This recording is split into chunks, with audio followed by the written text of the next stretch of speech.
ఒక పోరాటంలో భాగంగా ఈరోజు గుంటూరు ఎస్పీ గారిని మేమందరం కూడా కలవటం జరిగింది. ఎందుకు చట్టపరమైనటువంటి పోరాటం అంటున్నాను అంటే, సోషల్ మీడియాకు సంబంధించి నూతనంగా ఏర్పడినటువంటి కూటమి ప్రభుత్వం చంద్రబాబు నాయుడు గారి పాలనలో వైఎస్ఆర్ కాంగ్రెస్ పార్టీకి సంబంధించిన తెలుగుదేశానికి వ్యతిరేకంగా ఉన్నటువంటి సోషల్ మీడియాకు సంబంధించిన కార్యకర్తలు అసభ్యకరమైన పోస్టులు పెట్టారని, వ్యంగ్యమైనటువంటి పోస్టులు పెట్టారని పెద్ద ఎత్తున రాష్ట్రంలో అరెస్టులు జరుగుతూ ఉన్నాయి. అరెస్టులు జరగటమే కాకుండా రిమాండ్లోకి పంపించి 111 అనేటువంటి ఐటీ యాక్ట్కి సంబంధించినటువంటి ఒక సెక్షన్ వేసి ఎక్కువ కాలం జైల్లో ఉండే విధంగా నిర్బంధం చేసినటువంటి కార్యక్రమం ఒక ఆర్గనైజ్డ్గా ఈ ప్రభుత్వంలో ఉన్నటువంటి పోలీస్ యంత్రాంగం చేస్తున్నది. దాన్ని దృష్టిలో పెట్టుకొని తప్పు ఎవరు చేసినా తప్పేననేటువంటి ఉద్దేశంతో చంద్రబాబు నాయుడు గారు కూడా బయట చాలా నీతి వాక్యాలు చెప్పారు. వైఎస్ఆర్ కాంగ్రెస్ పార్టీ వారే కాదు, తెలుగుదేశం పార్టీ వారైనా సరే అసభ్యకరమైన, వ్యంగ్యమైన, చట్ట వ్యతిరేకమైన పోస్టులు పెడితే వాళ్ళని కూడా అరెస్ట్ చేస్తామని చెప్పారు. మరి ఈ ప్రభుత్వం వచ్చిన తర్వాత మా వాళ్ళని అయితే అరెస్ట్ చేశారు, వందలాది కేసులు పెట్టారు, కానీ ఒక్కరిని కూడా అరెస్ట్ చేయలేదు. దాన్ని దృష్టిలో పెట్టుకొని ఈ పోస్టులు ఏదైతే అసభ్యంగా మాట్లాడారో, ఏదైతే అసభ్యంగా ట్వీట్లు చేశారో అవన్నీ ఆధారాలతో కన్సర్న్ పోలీస్ స్టేషన్స్లో మేము కంప్లైంట్ ఇవ్వడం జరిగింది. 17, 18, 19 తారీఖుల్లో. నేనైతే 19వ తారీఖున స్వయంగా నేను వెళ్ళి 5 కంప్లైంట్లు ఇవ్వడం జరిగింది. అలాగే మా నాయకులు, వివిధ నాయకులు, కార్పొరేటర్లు తమ తమ పరిధిలో ఉన్నటువంటి పోలీస్ స్టేషన్స్లో కంప్లైంట్ ఇవ్వడం జరిగింది. ఈరోజు వరకు ఏ విధమైన యాక్షన్ తీసుకున్నారో మాకు తెలియదు. నిన్నగాక మొన్న నేను సుమారుగా ఏ పోలీస్ స్టేషన్లో అయితే మా వారు కంప్లైంట్ ఇచ్చారో అన్ని పోలీస్ స్టేషన్లకి స్వయంగా వెళ్ళేటటువంటి ప్రయత్నం చేశా, ఒక పోలీస్ స్టేషన్ మినహా. ఏ పోలీస్ స్టేషన్లో కూడా సరైనటువంటి సమాధానాన్ని నాకు రాబట్టుకోలేకపోయాను.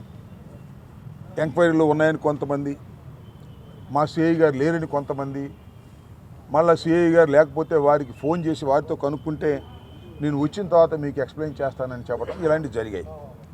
వీటన్నిటినీ మళ్ళా చట్టపరంగా యాక్షన్ తీసుకోవాల్సిందిగా కొంత లోయర్ లెవెల్లో ఉన్నటువంటి పోలీసులు ఇన్ఫ్లుయెన్స్ గురవుతున్నారేమో, ఈ యాక్షన్ తీసుకోవడం లేదేమో, కాబట్టి ఎస్పీ గారు మీరు దీనిలో ఇంటర్ఫీర్ కావాలి, ఆ కేసులను రిజిస్టర్ చేసి వారిని కూడా తీసుకొచ్చి కోర్టులో ప్రొడ్యూస్ చేయాలి అనేటువంటి ఉద్దేశంతో ఈ రోజున మేమందరం కూడా ఎస్పీ గారిని కలిసి అవి ఇవ్వటం జరిగింది.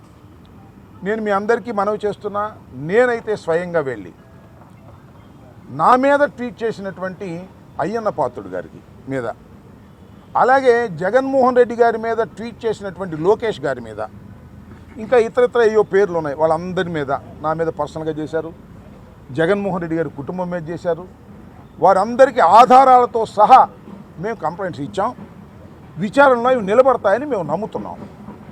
మరి మా సోషల్ మీడియా కార్యకర్తల మీద అరెస్టులు చేసినప్పుడు వారి మీద కూడా మీరు ఎందుకు యాక్షన్ తీసుకోరు అనేది మా ప్రశ్న. ఇక్కడ మీరు అలా యాక్షన్ తీసుకోలేదు అంటే చట్టం తన పని తాను చేసుకోకుండా మధ్యలో మీరు గొంతు పిసుకుతున్నారని అర్థం. అలా చట్టం తన పని చేసుకునే విధంగా పోలీస్ యంత్రాంగం పనిచేయాలని మేము కోరుకుంటున్నాం. పాపం పోలీసులు కూడా, నేను మంత్రిగా చేశా, చాలామంది పోలీసు వారు నాకు తెలుసు. పాపం వాళ్ళు స్టేషన్కి వెళ్తే కూర్చోమనలేరు, నుంచోమనలేరు. కూర్చోమంటే పోస్టింగ్ పోద్దేమోనని భయం. రాంబాబు గారు వచ్చారు, కూర్చోమన్నాడు, ఈ ఎస్ఐ, ఈ సిఐ తీసాయి ఈయన ఇక్కడి నుంచి అంటారేమోనని భయం. గౌరవం అయితే మా మీద ఉంది, ఎందుకంటే ప్రభుత్వాలు మళ్ళీ మారతాయనేటువంటి ఉద్దేశంతో. పాపం పోలీసు వారు కూడా పాపం లోయర్ లెవెల్లో కింద మీద పడతా ఉన్నారు. అమ్మో, లోకేష్ గారి మీద కేసు ఇచ్చారే, చట్ట ప్రకారంగా కరెక్ట్ అయినా కూడా కడితే మళ్ళీ ఏమైద్దో మనకి, అయ్యో అయ్యన్న పాత్రుడు గారి మీద ఇచ్చారే, కడితే ఏమైద్దో అని భయపడుతున్నారేమోనని మాకు సందేహం. కాబట్టి చట్టం తన పని తాను చేసుకుపోతుంది అని భారత రాజ్యాంగం ప్రకారమే వ్యవస్థ నడుస్తుందని నిరూపించవలసినటువంటి బాధ్యత ఈ ప్రభుత్వానిది. ప్రధానంగా పోలీసు యంత్రాంగాన్ని ఇవాళ అరెస్టులు, రిమాండులు, బెయిల్లు ఈ కార్యక్రమం జరుగుతుంది కదా. మా సోషల్ మీడియా యాక్టివిస్టుల్ని, ఇంటూరి రవికిరణ్ అనేటువంటి ఒక యాక్టివిస్టుని ఇవాళకి 13 రోజులు 14 రోజులు అయింది. తిరగని స్టేషన్ లేదు. సుమారుగా 30 స్టేషన్లు తిప్పారు. పాపం అతనికి ఏమో స్టంట్ వేసుకున్నారు, కాళ్ళల్లో రాడ్లు ఉన్నాయి. అయినా సరే కారులు ఎక్కుతున్నారు, తిప్పుతున్నారు. ఇప్పుడు దాకా తిప్పుతారంటే అయ్యా ఇక నేను ఈ పార్టీలో ఉండను అనేదాకా తిప్పుదామని చూస్తున్నారు. అతనేమో చచ్చిపోయిన ఈ పార్టీలో ఉంటానంటున్నాడు. రాటు తేలుతున్నారు మా కార్యకర్తలు. దీన్ని ప్రభుత్వం, ముఖ్యంగా పోలీసు యంత్రాంగం తప్పనిసరిగా యాక్షన్ తీసుకోవాలని మేము కోరుతున్నాం. This is the procedure. ఎప్పుడైతే స్టేషన్ హౌస్ ఆఫీసర్ సరైన యాక్షన్ తీసుకోరో ఆ ఎస్పీకి ఇస్తాం. అప్పుడు కూడా సరైన యాక్షన్ తీసుకోలేదు, we will approach to the court. న్యాయస్థానానికి వెళతాం, న్యాయస్థానాల్లో న్యాయాన్ని రాబడతాం. అందరూ చట్టం ముందు ఎవరైనా సమానులే. అది స్పీకర్ అయినా, ముఖ్యమంత్రి అయినా, విద్యాశాఖ మంత్రి అయినా, ఎవరైనా కూడా సమానులే అని నిరూపించేటటువంటి మా పోరాటం ఇది. ఈ పోరాటంలో భాగంగానే ఇవాళ ఎస్పీ గారిని కలిసాం. ఈ పోరాటం ఇంతతో ఆగదు. చాలా చూస్తున్నాం, యూట్యూబ్లో చూస్తున్నాం, పోస్టింగులు చూస్తున్నాం, ఎంత భయంకరంగా పెడుతున్నారో మేము చూస్తున్నాం. మీరు కూడా చూస్తూ ఉంటారు. వారి మీద మాత్రం యాక్షన్ ఉండదు. కాబట్టి దీన్ని ఇవాళ ఎస్పీ గారిని కలిసి వారితో ఈ కంప్లైంట్స్ అన్ని ఇచ్చి మళ్ళా ఎక్నాలెడ్జ్మెంట్ కూడా తీసుకొని వెళ్ళేందుకు ప్రయత్నం చేస్తూ ఇవాళ దగ్గరికి వచ్చాం. ఆయనతో మాట్లాడాం, ఆయనకి ఇచ్చాం, మళ్ళీ తిరిగి వెళుతున్నాం.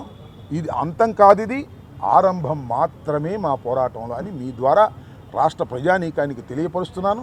అదేవిధంగా పోలీసు వారికి కూడా కాస్త జాగ్రత్తగా చట్ట ప్రకారంగా వ్యవహరించే ప్రయత్నం మీరు చేయండి. మీ పోస్టింగ్లు ఉన్నా లేకపోయినా కాస్త ఆ రకంగా చేస్తే బాగుంటుందని ఒక ఉచిత సలహా ఇస్తున్నాం. మీకుండే ఇబ్బందులు మీకున్నా, నేను కాదని అనలేను. కానీ చట్టం ఎప్పుడూ చూస్తూనే ఉంటుంది. చట్టాన్ని తప్పారా వేటు పడుతుంది, ట్రాన్స్ఫర్ కాదు అసలుకే వేటు పడుతుంది. దీన్ని జాగ్రత్తగా ఆలోచించుకోవాలి. మనం చేస్తున్నా మరి ఏమంటే జమిని ఎన్నికలు వస్తాయంటున్నారు, అవి కూడా గుర్తుపెట్టుకోమని కూడా మనం చేస్తున్నా.